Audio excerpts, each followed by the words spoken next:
Sebuah makam di Kompleks Pemakaman Puri Agung atau Kerajaan Pemecutan, Denpasar Barat, Bali, selalu kebanjiran peziarah, terlebih menjelang bulan puasa.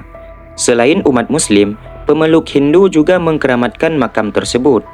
Menelisik sejarahnya, di balik makam tersebut tersimpan kisah yang menggetarkan dari seorang putri mahkota atau seorang putri Raja Bali.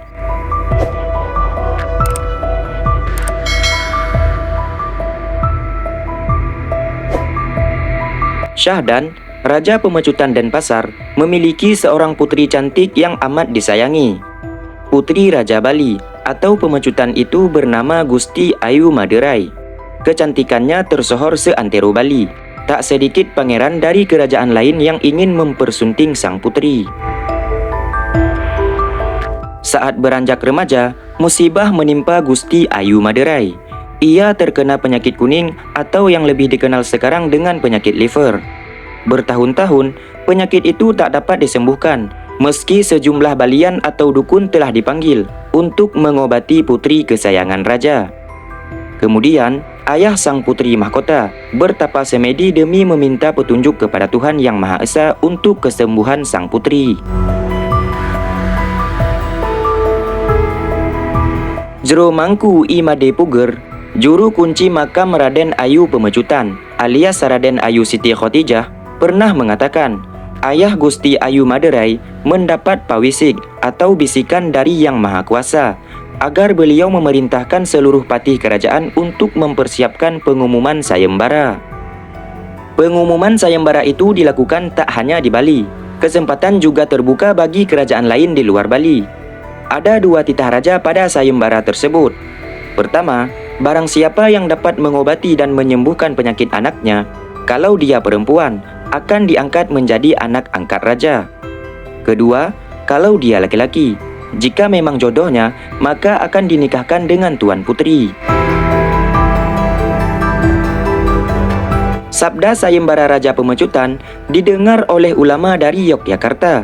Ulama ini memiliki ilmu kebatinan tinggi dan memiliki anak didik kesayangan dari Bangkalan, Madura, yang bernama Pangeran Cakraningrat IV, tutur Jero Mangku. Ulama dari Yogyakarta itu kemudian memanggil Pangeran Cakraningrat IV untuk datang ke Yogyakarta. Setelah menghadap, sang ulama memerintahkan agar Pangeran Cakraningrat IV pergi ke tanah Bali untuk menemui Raja Pemecutan Badung. Singkat cerita, Pangeran Cakraningrat IV berangkat ke Bali ditemani 40 orang prajurit. Sesampainya di Kerajaan Pemecutan, Pangeran Cakraningrat IV langsung menemui Raja Pemecutan dan mengutarakan maksudnya untuk mengobati tuan putri yang tengah sakit keras. Pada saat pertemuan pertama dan bertatap mata antara Pangeran Cakraningrat IV dan Gusti Ayu Maderai, beliau berdua sudah jatuh cinta, ucap Jero Mangku. Selanjutnya, Pangeran Cakraningrat IV membacakan doa untuk menyembuhkan penyakit tuan putri. Pangeran Cakraningrat IV berhasil menyembuhkan putri kesayangan raja.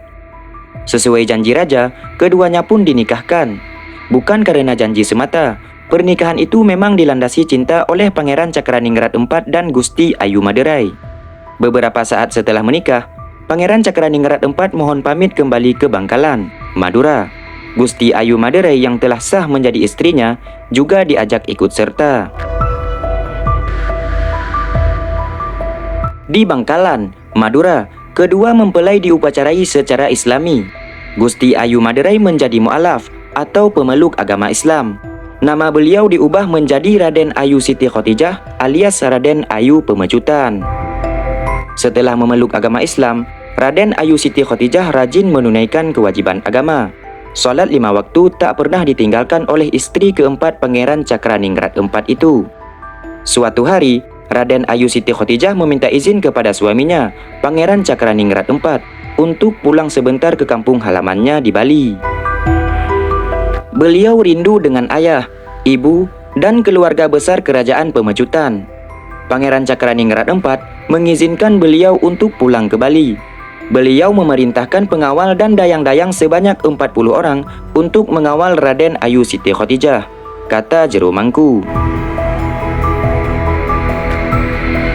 Sebelum berangkat ke Bali, Pangeran Cakraningrat IV memberikan bekal kepada istrinya berupa guci, keris, dan pusaka yang diselipkan di rambut Raden Ayu Siti Khotijah.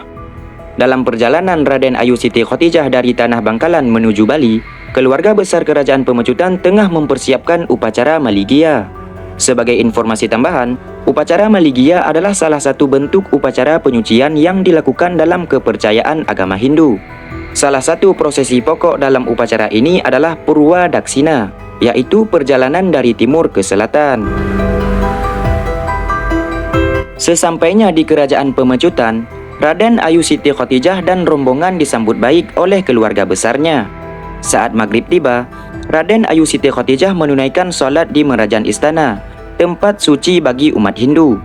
Seperti biasa, Raden Ayu Siti Khotijah mengenakan mukena putih dan menghadap ke arah barat.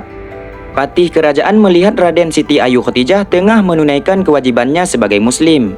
Patih kerajaan menganggap aneh cara sembahyang Raden Ayu Siti Khotijah. Bahkan, Patih menduga Raden Ayu Siti Khotijah tengah mengeluarkan mantra ilmu hitam. Sontak, ia melaporkan hal tersebut kepada Raja Pemecutan yang tak lain ayah Raden Ayu Siti Khotijah. Raja sangat marah mendapat laporan Patih. Tanpa menanyakan hal tersebut kepada anaknya, Raja langsung memerintahkan agar Raden Ayu Siti Khotijah segera dibunuh. Patih mengajak Raden Ayu Siti Khotijah ke depan pura Kepuh Kembar. Raden Ayu Siti Khotijah mengaku telah memiliki firasat jika ia akan dibunuh. Maka, ia pun meninggalkan pesan kepada Patih sebelum menghembuskan nafas terakhir. Janganlah saya dibunuh dengan memakai senjata tajam karena itu tidak akan dapat membunuh saya. Pakailah cucuk konde saya ini yang telah disatukan dengan daun sirih dan diikat benang tridatu atau benang 3 warna, yakni putih, hitam, dan merah, kata juru mangku. Nanti lemparlah cucuk konde ini ke arah dada saya sebelah kiri. Apabila saya meninggal, dari badan saya akan keluar asap. Bila asap yang keluar dari badan saya berbau busuk, silahkan Paman Patih tanam mayat saya sembarangan. Tapi, jika asap dari badan saya berbau harum, tolong buatkan saya tempat suci yang disebut keramat, tutur Raden Ayu Siti Khotijah. Benar saja, begitu cucuk konde ditancapkan, dari tubuh Raden Ayu Siti Khotijah mengeluarkan asap dan aroma harum. Kejadian itu dilaporkan kepada Raja. Raja pun sangat menyesal atas keputusannya, tutur Jero. Saat itu, begitu jasad Raden Ayu Siti Khotijah dikebumikan, tumbuhlah sebatang pohon setinggi 50 cm di tengah makam beliau. Dicabuti sampai 3 kali pohon itu tetap tumbuh kembali. Kakek dan nenek saya yang saat itu ditugaskan menjadi juru kunci akhirnya bersemedi.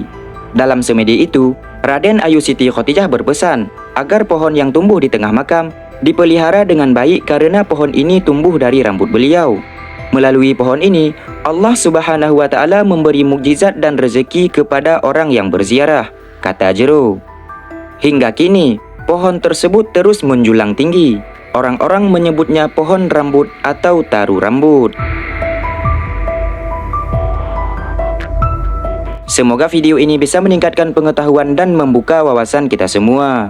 Wallahu a'lam bishawab. Saya Azmi, mewakili tim Islami keren yang bertugas berterima kasih atas segala perhatian. Mohon maaf atas segala kesalahan pengucapan. Akhirul kalam. Wassalamualaikum warahmatullahi wabarakatuh. Sampai jumpa di video-video menarik lainnya, insya Allah.